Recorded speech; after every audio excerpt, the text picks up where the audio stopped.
Hello friends, welcome to another video of stock market. आज हम discuss करने वाले बालकृष्ण इंडस्ट्रीज के बारे में। इससे पहले भी मैंने स्टॉक के ऊपर बार बार आपको रिकमेंडेशन दिया था जब ये 2000 के नीचे स्लिप हुआ था। मैंने कहा था in the tyre segment one of the best company है बालकृष्ण इंडस्ट्री, मेरा पर्सनल फेवरेट है। एंड जब भी ऑटोमोबाइल कंपनी में यानी ऑटो सेक्टर में अच्छा खासा ग्रोथ आएगा तब सारे टायर्स कंपनी भागेंगे एंड उसमें सबसे सामने रहेगा बालकृष्ण इंडस्ट्री। ऐसा ही हुआ है।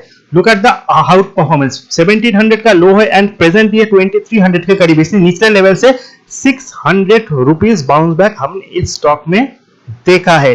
So that is a very very biggest achievement. Most important thing is that market cap 45,000 करीब का आसपास है। प्राइस टू अर्निंग अभी भी बहुत ही अट्रैक्टिव है 31 का। सो डेफिनेटली जिस तरह का ग्रोथ है इन द ऑटोमोबाइल सेक्टर, क्योंकि क्रूड का प्राइस एक रेंज पे आ चुका है। And most important thing is that metal price में भी हमने एक ड्रॉबैक देखा जिसके सीधा सीधा पॉजिटिव इंपैक्ट आता है ऑटो कंपनीज के ऊपर, यानी जो car, buses, transport vehicles manufacture करते हैं। डेफिनेटली अगर आने वाले टाइम इनका सेल्स बढ़ता है तो सबसे ज्यादा बेनिफिशियरी कौन होगा? Tyres companies, and that is happening. And natural rubber के प्राइस में भी थोड़ा इंपैक्ट आया है।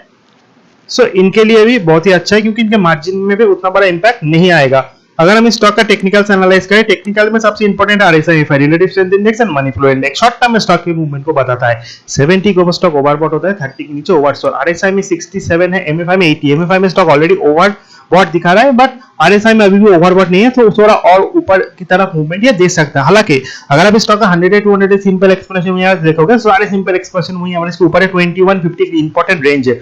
सो जब तक 2200 का सपोर्ट स्टॉक के साथ है, आई डोंट थिंक सो इसमें कोई रॉन्ग है। अगर 2200 ब्रेक भी करता है तो 2150 इज अनदर सपोर्ट। सो अगर आप एक ट्रेडर हो तो डेफिनेटली स्टॉप लॉस को अच्छे से ट्रेल करो। 2200 से नीचे चला जाता है, सस्टेन करता है, तो वहां पे आपको एग्जिट लेना है। अदरवाइज एज अ ट्रेडर आप बाई करो। इन्वेस्टर्स के लिए थोड़ा नीचे आए तो वहां पे आपको लेना है सपोर्ट के करीब जो है 2100।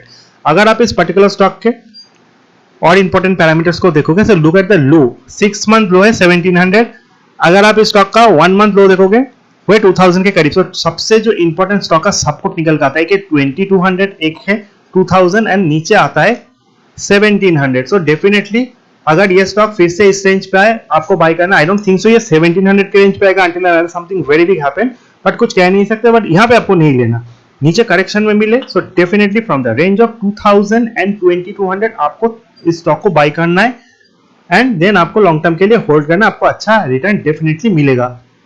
अगर आप इस पर्टिकुलर स्टॉक के और इंपॉर्टेंट पैरामीटर्स को देखें, वो है फाइनेंशियल्स में सबसे इंपॉर्टेंट होता है रिजल्ट में सबसे इंपॉर्टेंट होता है प्रॉफिट। लास्ट क्वार्टर के रेवेन्यू बहुत ही आउटस्टैंडिंग आए थे। 2500 करोड़ का रेवेन्यू ऑलमोस्ट स्टॉक ने डिलीवर किया था जो कि ऑल टाइम हाई था। Look at the net profit 375 crore. हालांकि ये one of the best net profit है। इससे पहले मार्च 2021 में भी इसी तरह का प्रॉफिट कंपनी ने शो किया था। But in this particular quarter क्या है कि लास्ट दो क्वार्टर से जिस तरह के क्रूड के प्राइस में हमने जंप देखा, तो लास्ट क्वार्टर में भी थोड़ा इंपैक्ट आया था इनके मार्जिन के ऊपर। And in this particular quarter revenue तो अच्छे खासे बढ़ेंगे, there is no doubt on that, but definitely expenses बढ़ने के कारण, क्योंकि रॉ मटेरियल में क्रूड एक इंपॉर्टेंट रोल प्ले करता है। Just like pen company, rubber के साथ साथ टायर कंपनीज में क्रूड डेरिवेटिव्स का एक इंपॉर्टेंट रोल होता है। सो उनके प्राइस बढ़ने से इनके मार्जिन में भी थोड़ा इंपैक्ट आता है।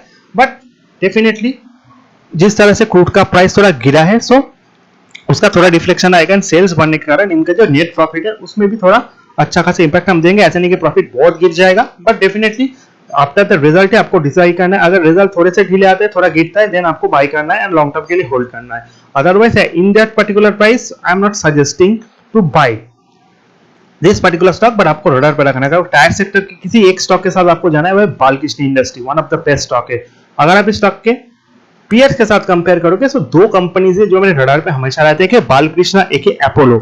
सीएट अभी एफएनओ में नहीं है और एमआरएफ का जो प्राइस है बहुत ज्यादा है। सो आपको दोनों स्टॉक ही रडार पे रखने। प्राइस टू अर्निंग अपोलो का ज्यादा अट्रैक्टिव है, but performance wise Balkrishna industry is much more consistent. So Balkrishna is my favourite stock. अगर आपको दो स्टॉक में जाना है, सो बालकृष्ण में 70% स्टेक होना चाहिए, अपोलो में 30%, बट अपोलो हॉस्पिटल नीचे मिले वही आपको बाय करना from the range of 170 to 180।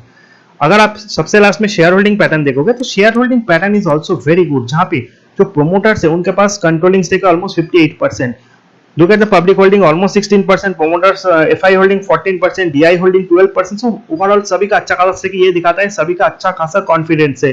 हालांकि ओवर द ईयर FI ने स्टेक को 1% घटा है, but that is not a big deal क्योंकि FI का जो सेल ऑफ है वो सारे स्टॉक में आए हैं. आने वाले टाइम में FI का बाइंग आता है वो भी अच्छा होगा. डेफिनेटली DII यानी डोमेस्टिक म्यूचुअल फंड का स्टेक थोड़ा बढ़ चुका है. सो डेफिनेटली ये स्टॉक अगर आपको फिर से नीचे मिले वहां पे आपको बाई करना है. आपको रडार पे रखे फ्रॉम द रेंज ऑफ 2200 थोड़ा बाई आपको वहां पे करना है. एंड वहां से भी अगर फॉल होता है रिमेनिंग स्टेक आपको वहां पे बाई करना है. At that moment do not do anything. 100 rupees गिरता है वहां से depending on the market condition, market का क्या आउटलुक है उसके ऊपर बेस्ड करके आपको स्टॉक में डिसीजन लेना है. रिजल्ट तक तो आप वेट कर ही सकते हो. This is all about Balkrishna industry.